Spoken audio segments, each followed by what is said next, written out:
Ya, saya sempat ke beberapa kota-kota. Jadi beberapa kota-kota, dan di SMA saya di Canisius. Lalu sebetulnya saya keterima juga di melalui dulu Sipenmaru kan. Siap. Sipenmaru saya sebenarnya keterima juga di Pajajaran Ekonomi. Tapi karena saya pikir saya susah-susah tamat dari anak IPA, akhirnya saya masuk Elektro Trisakti. Terus kemudian kerja, kemudian ada kesempatan saya ngambil S3, S2, S3 saya di IPO Jasa Marga. Siap. Di 2017. Sukses sekali. Sehingga saya jadikan privatisasi BUMN sebagai pengukuran IPO BUMN setelah going public. Di balik sedikit ke Canisius, kenapa Canisius? A good question. Waktu itu saya semi produk PL yang cukup kompetitif dulu dengan Canisius, tapi kayaknya Canisius sekarang kesinambungannya lebih kelihatan gitu loh dari sisi kualitas. Pengaruh ya lebih karena pada zaman itu it's the new thing kan. Komputerisasi, digitalisasi, belum sampai digitalisasi ya, komputerisasi. Jadi akhirnya saya pilih elektro, dan sebetulnya ada hal yang lain. Saya lebih kuat fisika daripada kimia, so that's why saya ambil elektro yang nggak ada kimianya. Sedikit mengenai pendidikan. Generally, jadi hal-hal yang basic sepertinya perlu ditekankan ya. Kedisiplinan, lalu mungkin tentang dibahas tuh yang hard infrastructure. Jarang sekali yang soft. Soft tuh ya pendidikan. Nah, Tiongkok dalam 30 tahun terakhir PDB per kapitanya tumbuh 9 kali. Jangka panjang, forecasting atau perencanaan itu juga harus benar, karena kalau salah itu memperbaikinya agak susah karena itu jangka panjang, dan baik dari sisi pemilik proyek itu maupun si funder dari proyek itu harus punya napas yang cukup panjang. So menurut saya itulah infrastruktur, dan akan bekerja atau bagus kalau memang dari sisi yang menjalankan maupun yang membiayai memiliki profil yang sama. Ya, jadinya untuk mencapai 400 atau 470, ya itu butuh kurang lebih $1 triliun. Oke.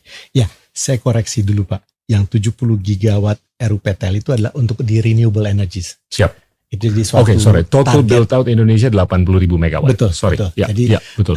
Kita kalau nggak salah RUPTL itu mentargetkan 70 gigawatt. Kami memiliki beberapa strategi, istilahnya to de-risk isu ini. Keren. Kalau contoh di geothermal, de-risk resiko drilling awal itu, di mana sederhananya Pak, apabila orang melakukan pengeboran itu, kita ikut chip in. Apabila ternyata ditemui kan unseen Pak ya, itu di bawah risiko. Jadi belum semua berani mengambil structure itu. Nah, kalau investor ini sudah terkonotasi harus mendapatkan return yang minimum sekian.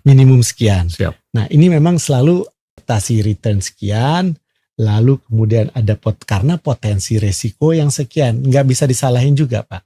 Mereka, I need to have a return of sekian karena the risk yang ada. Nah, disitulah mungkin kami masuk tuh Pak. Siap. Kami masuk seperti yang tadi saya pernah kasih contoh Pak Gita, peran-peran de-risking yang kami lakukan. Dengan kami melakukan peran de-risking itu, expected return dia masih masuk lah Pak ya. Yaitu dari situ sangat Pak. Ya kan? Batu bara masih 5 sen per kilowatt. Makanya jadi memang challenge-nya di situ Pak. Iya.